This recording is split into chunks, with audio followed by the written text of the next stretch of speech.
I was standing at the family barbecue, holding a plate of potato salad, when I heard my Aunt Karen laugh. "Hannah, buy a house? She can't even keep a decent job. That house is for people who've actually made something of themselves." My brother Derek grinned. "Yeah, she's still renting that shoebox apartment, right?" I froze. That was the moment I decided they'd never see me coming. My name's Hannah Lewis. I'm 29 years old, and for most of my life, I've been invisible to my family. I work as a freelance graphic designer and part-time bookkeeper. Not exactly glamorous by their standards. My brother Derek's in corporate sales, drives a leased BMW, posts motivational quotes on LinkedIn like he's some kind of guru. My parents act like he hung the moon. Me? I'm the artsy one. The one who never settled down. The one they pat on the head and move on from. I grew up in Derek's shadow. Every family dinner, every holiday, it was always about him. His promotions, his car, his vacation to Cancun. Meanwhile, I'd mention landing a new design client and get a polite nod before the conversation shifted back to him. But here's the thing they didn't know. I wasn't the one with the corner office or the Instagram perfect life, but I had something they didn't expect: discipline. I lived modestly, saved every extra dollar, drove a used car I bought with cash. No credit card debt, no flashy spending. Just quiet, steady progress. And I was proud of that, even if they didn't notice. Drop your location in the comments. I read everyone. The whole thing started 3 months ago at Sunday dinner. My cousin had inherited our grandmother's house and decided to sell it. The place held so many memories. Summer nights on the porch. Baking cookies with Grandma in that tiny yellow kitchen. It was in a good neighborhood now. The kind of place families fought over. Derek stood up in the middle of dinner like he was giving a toast. "So I've already talked to a mortgage broker," he said, grinning. "I'm putting in an offer next week. It's about time someone in this family lived up to Grandma's legacy." My parents beamed. My aunts and uncles applauded, literally applauded. I set down my fork. "I'd love to buy it someday too," I said quietly. The table went silent for a second. Then they laughed. Not the kind way. The other kind. Uncle Ron leaned back in his chair. "Hannah, sweetheart, you'd need a co-signer just to get a car loan. Let the adults handle this." Derek smirked. "Maybe once you get a real job, huh?" I felt heat rise in my chest, but I didn't respond. Then my mom reached over and patted my hand. "It's okay, honey. Not everyone is cut out for big investments. You're doing fine. In your own way." Her voice was so gentle, so condescending. It hurt worse than the laughter. Everyone moved on. They raised their glasses to Derek, toasting his future home. I excused myself early, said I had a deadline. No one noticed. That night, I pulled up the listing online. The price was high. Really high. But as I stared at the number, something clicked. I opened my bank app. $73,000. I could do this. They had no idea what I'd been building. A week later, Derek got pre-approved for his mortgage, and of course, the family threw him a surprise dinner at some upscale Italian place.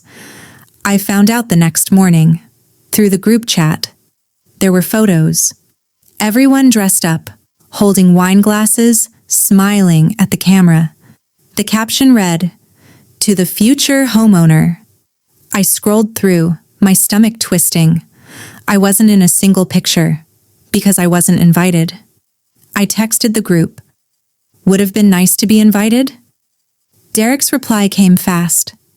"Didn't think you'd be interested. It's kind of a grown-up thing." I stared at my phone. Then I deleted the text I was about to send and put the phone down. 2 weeks later, I was at my cousin's birthday party. I was talking to a friend when Aunt Karen's voice cut across the room. "Hannah!" She called, loud enough that people turned. "So what's your 5-year plan? Still doing Graphics? Her tone dripped with pity. I forced a smile. Actually, yeah. Business is steady. She tilted her head. That's sweet.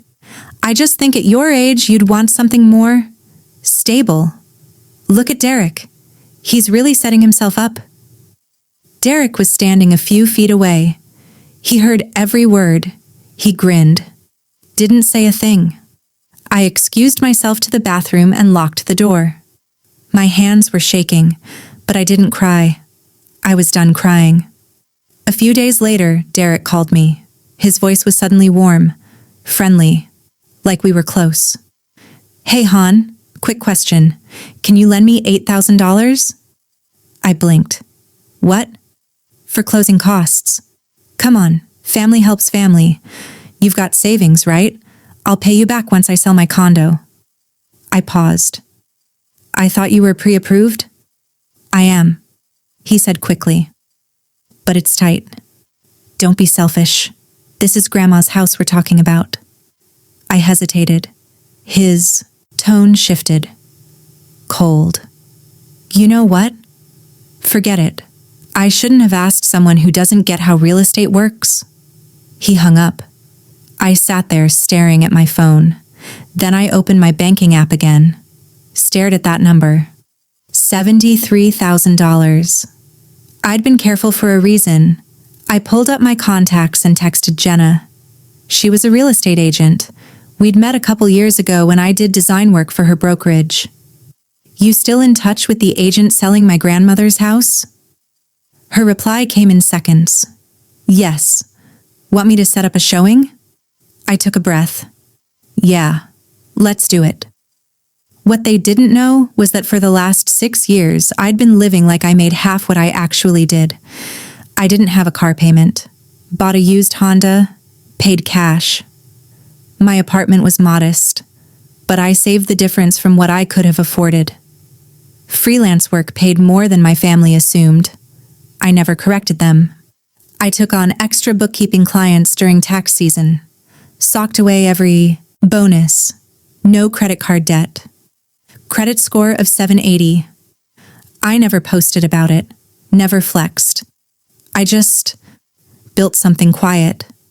And now, that discipline was about to pay off in a way they'd never forget. I met with Maya the next day. She's a financial advisor. We went to college together. She spread my documents across the table at the coffee shop, eyes wide. Hannah, you've been hiding this? You're basically a stealth saver. We can do this. She explained that with my credit and down payment, I could move faster than Derek. He was over-leveraged, stretched thin. I met Jenna 2 days later. She knew the seller's agent personally. If you're serious, she said, I can get you a showing tomorrow, but you'll need to be ready to move. I nodded. I'm ready. Meanwhile, the family group chat was blowing up. Derek posted a photo of himself holding a mug that said, Future Homeowner. My mom commented, So proud of my son. He's really grown into a man. Aunt Karen forwarded a Zillow link with the caption, Derek's about to make us all so proud. No one mentioned me. No one asked how I was. I went to the open house the next weekend. Walking through that house felt surreal. I remembered every corner. The porch where we'd catch fireflies. The kitchen that still smelled faintly like cinnamon. Jenna whispered, You love it, I can tell. Do you want to put in an offer? I saw Derek's car pull up outside. I hadn't expected him. I slipped out the back door. Not yet. Not yet. That night, Derek texted the group. Offer submitted. Fingers crossed, but my agent says we're the strongest bid. I stared at the screen. Then Maya texted me separately. Your pre-approval is done. Say the word and we submit. I typed back, let's do it. 1 week later, I got the call. My offer was accepted. The seller chose me, slightly higher bid, cleaner terms, faster close. I didn't post about it. I didn't tell anyone. I just waited. Derek got his rejection notice 2 days later. He texted the family. Group, furious. Someone outbid me. Can you believe that? Probably some investor. I watched the messages flood in, everyone consoling him. Poor Derek. How unfair. What a shame. Sunday dinner came 3 days later. I walked in calm, composed. Derek was sulking at the table. Mom was rubbing his shoulder. "Hannah, sweetie," she said softly. "Did you hear? Poor Derek lost Grandma's house." I nodded. "Yeah, I heard." Derek's jaw tightened. Some vulture swooped in with a cash-heavy offer. "It's disgusting." I took a breath. It wasn't a vulture. The room went quiet. It was me. Derek's head snapped up. "What? That's not funny." "I'm not joking," I said. "I bought Grandma's house. I close next week." Aunt Karen's mouth fell open. "That's impossible. You don't have that kind of money." I pulled out my phone, showed them the purchase agreement. My name. Right there. Uncle Ron leaned forward. Did someone co-sign?" "Nope," I said. "Just me. Turns out 6 years of saving and not leasing luxury cars pays off." Derek's face turned red. "You went behind my back?" I met his eyes. "No, I made an offer, just like you. Mine was better." "This is insane. You can't even—" I cut him off. "I can't what? Keep a real job. Be a grown-up. That's what you said, right?" He didn't answer. My mom's voice was shaky. "Hannah, why didn't you tell us you were doing so well?" "Because every time I tried," I said quietly, "you made it clear you didn't think I was worth listening to." My dad spoke up.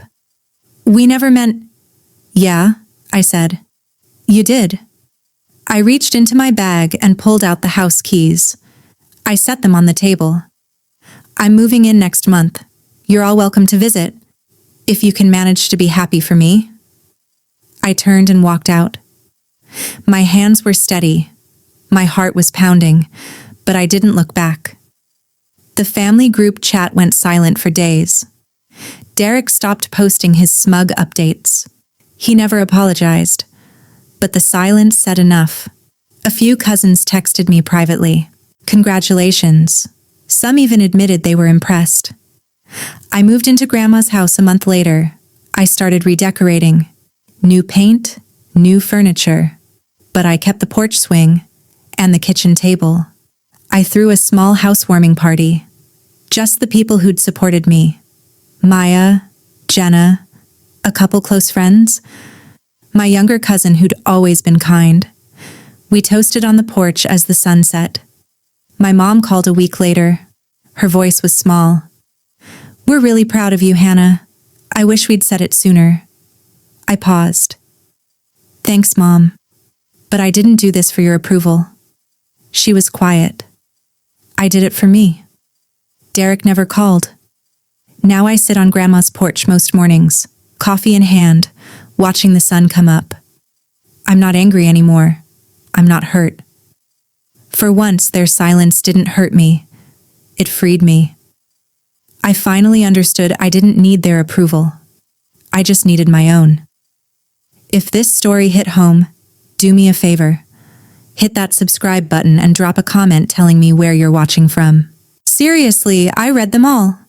Have you ever had to prove your family wrong? Or been underestimated by the people who were supposed to believe in you? Share your story below. You're not alone. And if you made it this far, thanks for listening. Your support means everything. I'll see you in the next one.